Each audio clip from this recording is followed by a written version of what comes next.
Ininspeksyon ni Pangulong Ferdinand R. Marcos Jr. ang kauna-unahang state-of-the-art government hospital na binuksan sa Clark, Pampanga.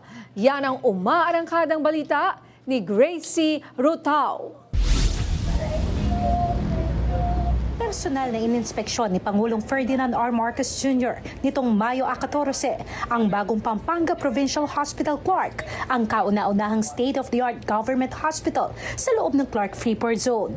Nilibot ng Pangulo ang modernong pasilidad na inaasahang magbibigay ng world-class healthcare services sa libu-libong manggagawa, residente at investors sa Clark at iba pang bahagi ng Central Luzon. Ang 601 million pesos na ospital ay may tatlong palapag at kabuang 143-bed capacity na binubuo ng 17 private rooms, 16 semi-private rooms at 110 ward beds. Sa pagbisita ng presidente, ipinakita ni Pampanga Governor Lilia Nanay Pineda ang mga makabagong disenyo. Tampok din sa ospital ang advanced medical equipment tulad ng CT scan, X-ray at mammogram machines, pati na rin ang specialized services gaya ng OB-GYN, intensive care unit at neonatal intensive care unit. Personal ding kinamusta at kinausap ng presidente ang mga doktor, hospital personnel at maging mga pasyente.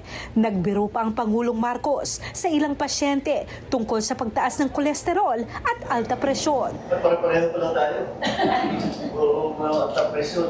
Para kang VIP, ma'am. Maganda. Inaasahang makikinabang sa ospital ang mahigit 151,000 na manggagawa at higit 1,200 locators sa Clark Freeport Zone. Here we are giving the best.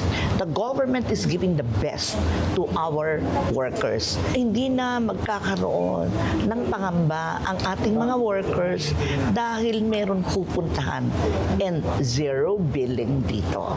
Inaasahan din na makalilikha ito ng mahigit 400 trabaho para sa mga Kapampangan.